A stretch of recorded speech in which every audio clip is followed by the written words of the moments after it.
Good morning. Welcome to Morning Devotions for Tuesday. As we get started this morning, let me ask you a question. Have you ever been so hungry that the thought of food consumed all of your attention, all of your thoughts? Maybe you even dreamed about it.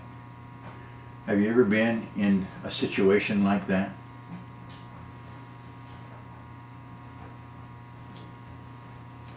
This morning, as we continue our devotions, we're going to be looking at what Jesus said when he said, "I am the bread of life."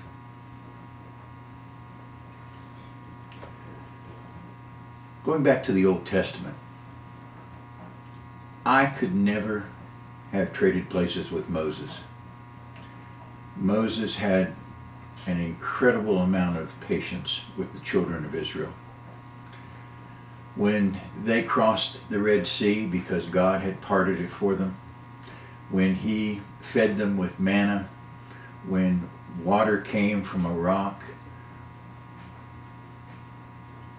as soon as one day happened and things weren't perfect, they began to cry out, "Oh, God doesn't care. God's deserted us. We were so much better off when we were in Egypt as slaves."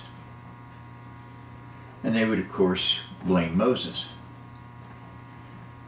If I had been Moses, I think I would have prayed and said, "Lord, if you want to go ahead and just wipe them off the face of the earth, I understand." But Moses didn't do that. Moses interceded for them. He was remarkable. But in the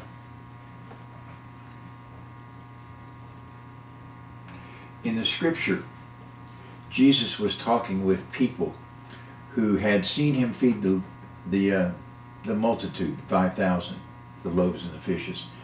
They had followed him across the lake, and now they were asking him again for a miracle. He had told them that they should believe in him, and they said, "Well, let us see a miracle and we'll believe in you." And then they went on to say that Moses gave our ancestors manna in the wilderness. And Jesus corrected them and said, "Moses did not give the people manna, bread." He said, "God did." And then he said, "I am the bread of life." Here's our I am. I am the bread of life. Why do you suppose God put up with the children of Israel and all the struggles that they had? Why do you suppose that he didn't just either wipe them out or instantly answer their cries? Have you ever considered that possibly he was trying to teach them something? That he was trying to teach them that they needed to rely on him, that they needed to put all of their faith and confidence in their God. Things haven't changed, have they? In these days and times when we are housebound and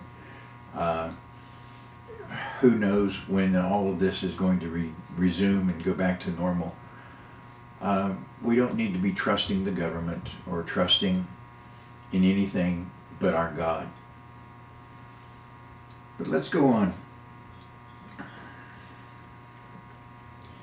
Think about with me when Jesus told the crowd that he was the bread of life, that those who followed him would never hunger, that those who obeyed him would never thirst. Now, Jesus wasn't talking here about literal hunger and thirst, physical hunger and thirst, but he was talking about something spiritual. Remember a minute ago I asked you if you'd ever been so hungry that it consumed all of your thinking? Have you ever been so spiritually hungry that it consumed all of your thinking? Have you ever been in a position where thoughts of, I need to be closer to God, I want to know more about God, I want to know more about His Word, where it preoccupied all your thoughts? Where it was the motivating and driving force of your life? Very few of us could say yes, that we've experienced that. But shouldn't we? Shouldn't we desire to hunger and thirst after righteousness? Shouldn't we desire to draw closer to the Lord and obey Him in all of His requests and commands of us?